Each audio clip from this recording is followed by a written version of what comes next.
जी sir, आज के सजा के मामले को लेकर बताया जाए क्या कुछ? मैं काशीनाथ मिश्रा, अपर लोक अभियोजक, भागलपुर। आज सुरेश कुमार श्रीवास्तव एडीजे 15 के न्यायालय से कोतवाली बरारी थाना कांड संख्या 550-23 में एक अभियुक्त साजन कुमार को 10 साल का सजा 304 बी में हुआ है और 316 में भी 7 वर्ष का सजा हुआ है। दोनों में क्रमशः 25,000 और 15,000 का फाइन भी इम्पोज किया गया है। और साजन कुमार की शादी घटना से 1.5 वर्ष पूर्व हुआ था। ये दोनों पीरपैंती थाना अंतर्गत के हैं, एक अठनिया के हैं, एक मोहनपुर गोविंदपुर मोहनपुर के हैं, लड़की पार्टी गोविंदपुर मोहनपुर के हैं। शादी करके किरण मिश्रा के घर में बरारी में ये लोग रह रहे थे और उसी दौरान ये घटना घट जाती है 16/6/23 को। और उसी घटना में ये लोग लाश का यहाँ पे पोस्टमार्टम वगैरह नहीं करा के सीधे ले जाके अठनिया में जलाने का प्रयास किए, जो कि सुशीला देवी इंफॉर्मेंट, जो कि मृतिका की मां है, उन्होंने पीरपैंती पुलिस को सूचना देकर लाश को पीरपैंती में ही रास्ते में ही रिकवर किया और उसके बाद ये वहां से बरारी थाना लाया गया और वहीं पर केस हुआ, आरोप पर समर्पित हुआ और कोर्ट में इनके द्वारा अभियोजन द्वारा 10 गवाह कराए गए, जिसमें एफएसएल एक्सपर्ट्स एंड पोस्टमार्टम करने वाले डॉक्टर, आईओस और 7 प्राइवेट गवाह हुआ। और उनके आज सेंटेंस पर 2 तारीख को था, गिल्टी 2 तारीख को होल्ड हुआ था और आज सेंटेंस पर था और ये सजा हुआ है। उनके कोर्ट में हुआ है ये सुरेश कुमार श्रीवास्तव एडीजे 15 के न्यायालय से हुआ है। मैं काशीनाथ मिश्रा, अपर लोक अभियोजक, भागलपुर। देखिए, दिनांक 31 मई को वादी हैं किशोर मंडल, उनके द्वारा रंगरा थाना में एक आवेदन दिया गया कि उनकी 19 साल की बेटी 1 बजे करीब घर से बाहर निकली थी कुछ काम के लिए, पर वो अभी तक वापस नहीं आई है। तो उक्त आवेदन पर रंगरा थाना में एफआईआर दर्ज करी गई, कांड संख्या 106/25 और अनुसंधान प्रारंभ किया गया। इसमें हम लोग को इसके बाद करीब 3 जून को मॉर्निंग में सूचना प्राप्त हुई रंगरा थाना को कि सदवा ढाला के पास जो मकई का खेत है, वहाँ पे जो ये मिसिंग बच्ची थी, इसकी बॉडी मिली है। तो तुरंत ही वहाँ पे रंगरा थाना गया, एसडीपीओ गए, मैं स्वयं भी घटनास्थल पे गई। हम लोगों ने घटनास्थल का निरीक्षण किया, बॉडी को पोस्टमार्टम के लिए भेजा गया और वहाँ पे एफएसएल की टीम को भी बुलाया गया। एफएसएल ने भी अपना साक्ष्य संकलन किया। तो क्योंकि ये एक संवेदनशील कांड था, तो इसीलिए इसमें एक एसआईटी का गठन किया गया, जिसमें अनुमंडल पुलिस पदाधिकारी नवगछिया के नेतृत्व में टीम का गठन हुआ, जिसमें एसएचओ रंगरा, गोपालपुर टाउन थाना और डीआईयू की टीम थी। सभी लोग लगातार इसमें साक्ष्य संकलन और आसूचना संकलन हम लोग कर रहे थे। टेक्निकली भी हम लोग इसमें काम कर रहे थे। और इसी क्रम में 6 जून को जो इसमें मुख्य आरोपी है प्रिंस कुमार, रहने वाला चापर दियारा, थाना रंगरा, को नवाबगंज कटियार से गिरफ्तार किया गया। गिरफ्तार अपराधकर्मी ने अपनी कांड में संलिप्तता स्वीकार की है और घटनाक्रम के बारे में जब पूछताछ की गई तो उसने अपनी संलिप्तता स्वीकार करते हुए बताया कि जो मृतिका थी, उसके साथ उसका पूर्व से प्रेम प्रसंग चल रहा था। तो 30 तारीख को उसने उसको बुलाया, आपस में दोनों बातचीत कर रहे थे। लड़के की तरफ से जो मृतिका है उससे शादी का दबाव बनाया गया और उसे ये जानकारी हुई कि जो मृतिका थी उसकी और भी कुछ लड़कों से बातचीत थी। तो मृतिका ने उनसे शादी के लिए मना किया। तो इसी में दोनों में थोड़ा झगड़ा हुआ और इसी आक्रोश में जो अभियुक्त है प्रिंस कुमार, उसके द्वारा जो मृतिका का दुपट्टा था उससे उसके गले को दबा दिया गया और उसको मार दिया गया। तो इसमें जो एक चीज़ और है, जो बॉडी को भेजा गया था पोस्टमार्टम में, तो पोस्टमार्टम रिपोर्ट हम लोगों को प्राप्त हुई और उसमें जो रीज़न ऑफ डेथ है वो स्ट्रैंगुलेशन ही बताया जा रहा है कि किसी कपड़े से गले को दबाया गया है। और जो इसमें 2 चीज़ें और जो रिफ्लेक्ट हो रही थी, तो इसमें अपहृता के साथ कोई भी दुष्कर्म की पुष्टि नहीं हुई है एज पर जो पोस्टमार्टम रिपोर्ट है। और जो दूसरी चीज़ थी कि शायद एसिड से फेस को जलाया गया, इस तरह की जो है, तो वो भी किसी भी तरह का कोई भी ज्वलन पदार्थ या एसिड की बॉडी के ऊपर पुष्टि नहीं की गई है। पोस्टमार्टम रिपोर्ट के द्वारा। उसमें बताया गया क्योंकि बॉडी थी वहाँ पे तो नेचुरल डिकम्पोजिशन जो होता है वो किया गया था। इसमें अभियुक्त से हम लोग अभी पूछताछ जारी रख रहे हैं और किसी की संलिप्तता है उसके बारे में हम लोग अभी उससे पूछताछ कर रहे हैं। किसी और की संलिप्तता होगी तो उसको भी हम लोग कांड में अनुसंधान में लाया जाएगा। टीम के द्वारा अच्छा काम किया गया है तो उन लोग को पुरस्कार भी दिया जाएगा। घटनास्थल वहीं पे ही है जहाँ पे हम लोगों को बॉडी किस तरह बताया और कितने लोग से थे, ये कितने टाइमिंग है बुलाने का? 30 तारीख को ही जब 1 बजे के आसपास जो मृतिका है घर से निकली थी, उसके बाद ये इसी से मिलने के लिए निकली थी जो हमारा अभियुक्त है प्रिंस कुमार, और उसके बाद इस घटना को मकई का खेत जो सदवा ढाला है उसके पास जहाँ बॉडी मिली थी वहीं पे ही घटना को कारित किया गया था। विषय है जमीन घोटाला जो सुल्तानगंज अंचल में वर्षों से चल रहा है। माफियाओं के चंगुल में, माफियाओं और दलालों के नेतृत्व में, और उसी नेतृत्व में फंसे हुए हैं हमारे अंचलाधिकारी। मैंने कई बार उनको आगाह किया कि आप न्यायाधीश के रूप में बैठते हैं शनिवार के कोर्ट में, आप न्याय के लिए फैसला दीजिए, लेकिन वो इतने निकम्मे साबित हो रहे हैं कि सुल्तानगंज अंचल बिल्कुल अराजकता का शिकार हो गई है। अभी जिस डॉक्यूमेंट की मैं चर्चा कर रहा हूं, हालांकि उससे पहले आप लोग जान ही रहे हैं कि सुल्तानगंज में एक पहाड़ी है उसका भी मोटेशन कर दिया गया। सुल्तानगंज में रेलवे की जमीन है उसको भी रैयती जमीन बनाकर बेच दिया गया। अभी मैं जिस जमीन का जिक्र कर रहा हूं तो इस जमीन में जिस डीड नंबर का इस्तेमाल किया गया है वह डीड नंबर जो है भागलपुर की जमीन का डीड नंबर है 5787, और उसके आधार पर 5787 1 जून 2018 की तारीख पर यह डीड की गई थी भागलपुर में, और यह जमीन भागलपुर के मुकुटधारी अग्रवाल से संबंधित है। और उस डीड नंबर पर सुल्तानगंज नगर की जमीन, सर्वे वार्ड संख्या 7 की जमीन का मोटेशन कर दिया जाता है।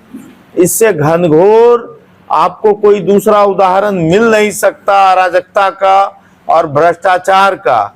इसलिए मैं आप लोग के माध्यम से जिला प्रशासन से आज यहाँ यह अपील करने आया हूँ कि आप जगिए और यथाशीघ्र सुल्तानगंज अंचलाधिकारी को बर्खास्त करके सुल्तानगंज अंचल कार्यालय की सफाई का काम शुरू कीजिए, नहीं तो हम लोग इसको एक बड़े आंदोलन की तरफ ले जाएंगे।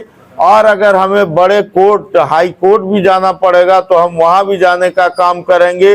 लेकिन अगर आपने सुल्तानगंज अंचलाधिकारी को बर्खास्त नहीं किया और जांच नहीं करवाई, सुल्तानगंज से दलालों और माफियाओं को समाप्त नहीं किया, तो हम एक बड़े आंदोलन की तरफ बढ़ने का काम करेंगे और रुकेंगे नहीं हम लोग।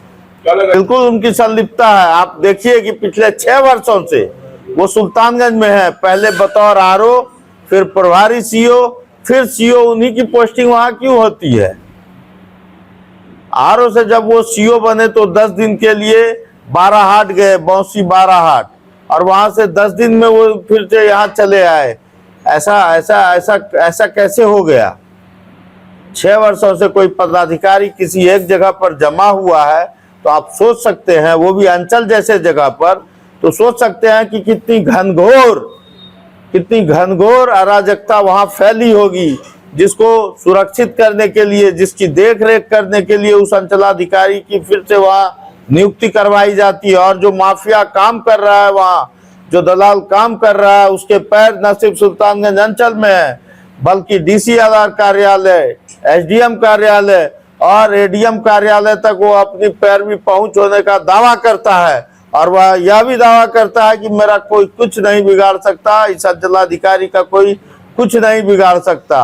अंचल में जो अराजकता व्याप्त है, मैं चाहूंगा, आप लोग के माध्यम से निवेदन करूंगा कि डीएम साहब आप ध्यान दीजिए और सुल्तानगंज अंचल की सफाई को सुनिश्चित करिए। आप एक टीम बनाकर भेजिए वहां, मैंने जो आरोप लगाया आप उसकी जांच करवाइए और यथाशीघ्र अंचलाधिकारी को बर्खास्त करके जेल भेजने का काम करिए। पत्नी की हत्या के मामले में पति को न्यायालय ने सुनाया सजा। रंगरा थाना अंतर्गत गुमशुदा अपहृत हत्या मामले का सफल उद्भेदन। कांड का मुख्य आरोपी गिरफ्तार। प्रेमिका ने प्रेमी से शादी से किया इनकार तो अपने दोस्तों के साथ प्रेमिका की कर दी हत्या। सुल्तानगंज अंचल में माफिया राज और भ्रष्टाचार चरम पर, आम जनता परेशान। मुख्यमंत्री जी सुल्तानगंज में भूमाफियों के कारनामे की खूब हो रही है चर्चा। भागलपुर के मामले में दहेज के लिए प्रताड़ित हुई काजल कुमारी की हत्या मामले में उसके पति साजन यादव को न्यायालय ने 10 साल की कठोर सजा सुनाई है। जिला सत्र न्यायाधीश 15 ने सुनवाई पूरी करते हुए अभियुक्त पति को 10 साल की कैद और 25,000 रुपये का अर्थदंड देने का आदेश दिया है।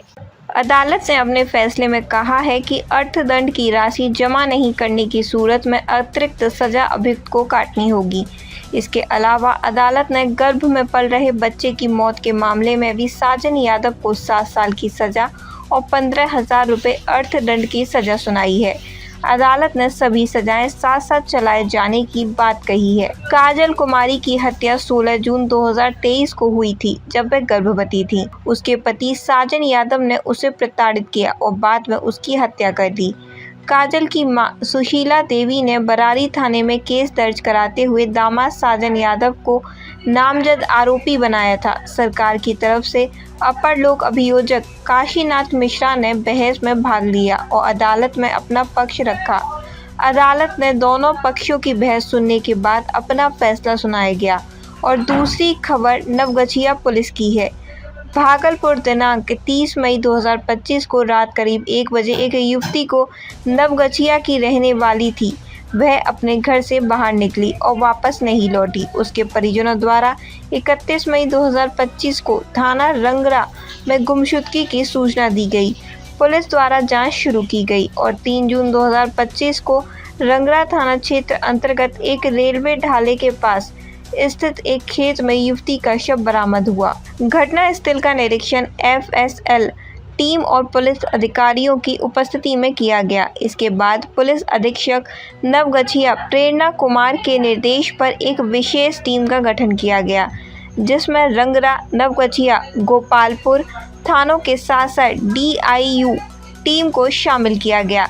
जांच और तकनीकी साक्ष्यों के आधार पर पुलिस ने मामले के मुख्य आरोपी प्रिंस कुमार पिता पूरन मंडल शाकीन चापर थाना रंगरा जिला भागलपुर को गिरफ्तार किया। गिरफ्तारी के बाद आरोपी ने अपना अपराध स्वीकार किया और बताया कि वह युवती से प्रेम करता था और उससे शादी करना चाहता था, लेकिन युवती ने उसके प्रस्ताव को अस्वीकार कर दिया और बातचीत भी बंद कर दी। आरोपी ने युवती को 30 मई को रात में रेलवे ढाले पर बुलाया।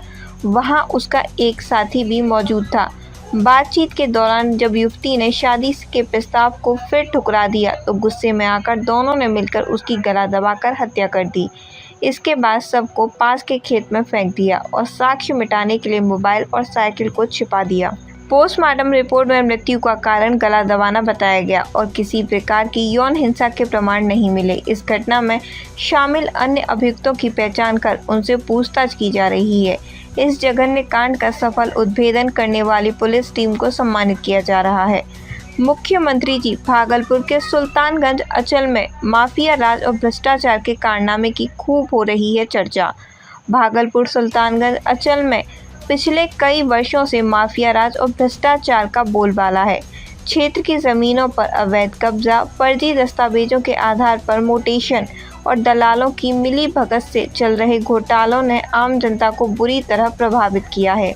स्थानीय लोगों का आरोप है कि इस पूरे नेटवर्क में न केवल दलाल बल्कि कुछ राजस्व कर्मचारी, DCLR, SDM और ADM स्तर के अधिकारी भी शामिल हैं, जिसको लेकर जनसंसद भागलपुर के द्वारा आवाज़ बुलंद की गई और उसके संयोजक अजीत कुमार यादव ने कहा कि ऐसे गोरख धंधे को जल्द से जल्द समाप्त किया जाए, वरना बड़ा आंदोलन होगा। उन्होंने कहा, जिला अधिकारी महोदय ध्यान दें, इस विषय को जल्द से जल्द जांच कराएं और अंचला अधिकारी को गिरफ्तार कर जेल भेजने का काम करें। उन्होंने यह भी साफ किया कि इस अवैध तरीके से ज़मीन बिक्री में किसी भी तरह का हस्तक्षेप नहीं है।